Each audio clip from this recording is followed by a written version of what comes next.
व्यवस्था वालों को सूचित करते हैं।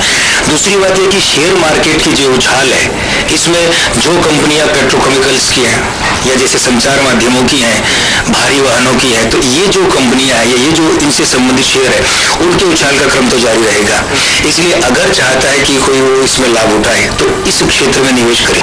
और दूसरी बात यह है कि अगर बॉडी लैंग्वेज के हिसाब से देखें तो जो लोग औसत के लगभग कदकाठी की ऊंचाई के हैं, बदन भरा हुआ है, ज्यादा है, क्लीन शेव से है, चौड़ा चेहरा है, या अंडाकार या गोलाकार चेहरा है, या आयताकार चेहरा या वर्गाकार चेहरा है, ऐसे लोग जो हैं जिनके बोलने की गति धीमे या ललाट उन्नत है, या जिसे हम यहाँ कहते हैं कर्णपाली, ये लंबी हो, सुंदर सी हो, जिनके यहाँ पर रिंग गले में पूरे बनते हैं, ये देख लेना चाहिए कि इस बॉडी लैंग्वेज के जो लोग हैं वो अगर निवेश करेंगे तो 19 दिसंबर 2008 तक उन्हें अच्छे लाभ के योग है।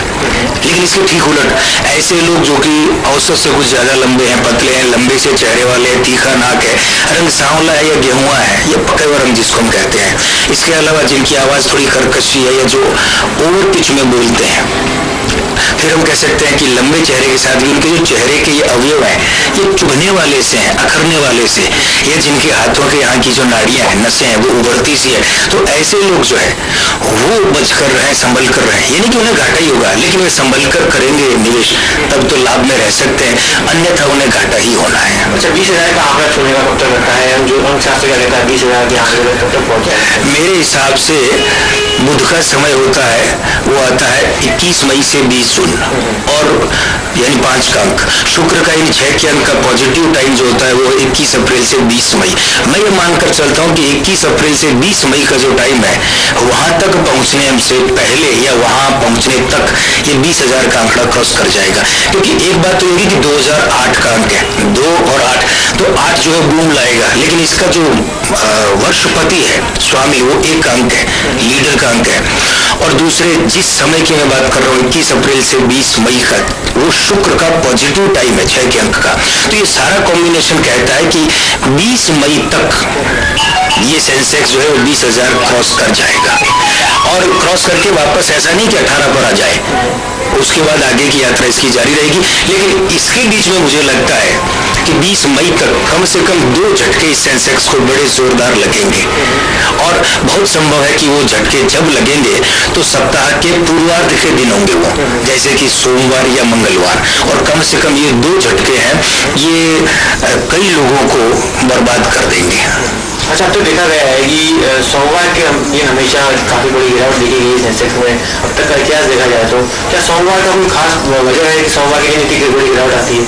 बड़ा अच्छा प्रश्न पूछा आपने। 2007 में 2 अंक हैं, 2 और 7, ये दोनों सोम के हैं, सोमवार इनका मालिक है, इनसे बनता है मंगल यानी 9।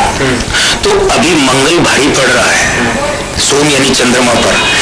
दूसरी बात यह कि हम बात कर रहे हैं शेयर मार्केट की, जहां 5 का अंक बुध यानी 6 का अंक शुक्र, तो ये दोनों चलते हैं, तो इनके प्रभाव में 2 और 7 के अंक है, उनका ज्यादा वश नहीं चल पाता है। और वैसे भी चंद्रमा कहते हैं, चंद्रमा मनस हो जाते हैं, तो वो वहां मानस की कमी आ जाती है, मन से संबंधित कमी आ जाती है। तो इसलिए सोमवार का दिन है वो मानसिक तौर पर लोगों को बहुत आघात पहुंचाने वाला, और चूंकि शुक्र की बात करें तो पैसे के दृष्टिकोण से सिद्ध होता है। यहाँ एक बात और जोड़ना चाहूंगा मैं कि वर्ष 2008 में 2 यानी चंद्रमा और 8 यानी शनि, तो शनि है वो चंद्रमा पर प्रभाव डालेगा, चंद्रमा उससे पीड़ित रहेगा। इसलिए मानकर चलिए कि 2008 में भी जो मैं 2 अवसर बता रहा हूं वे सोमवार को ज्यादा हो सकते हैं, सोम या मंगल, लेकिन सोम को उनकी उम्मीद ज्यादा है। मंगल भी इसलिए मैं गिन के चल रहा हूं कि मंगल का अंक 9 होता है, तो 8 और 9 की कंट्रोवर्सी में ऐसा हो सकता है, लेकिन सोमवार का झटका लगने का सबसे बड़ा कारण यही होता है। अच्छा, रिलायंस पे लोगों का बड़ा भरोसा है, काफी लोगों ने उसमें निवेश कर रखा है, जिंदगी काफी बड़ी पूंजी निवेश कर रखी है उसमें। क्या लगता है रिलायंस आगे भी निवेशकों को इतना फायदा देगा, या हो सकता है करारा झटका भी दे?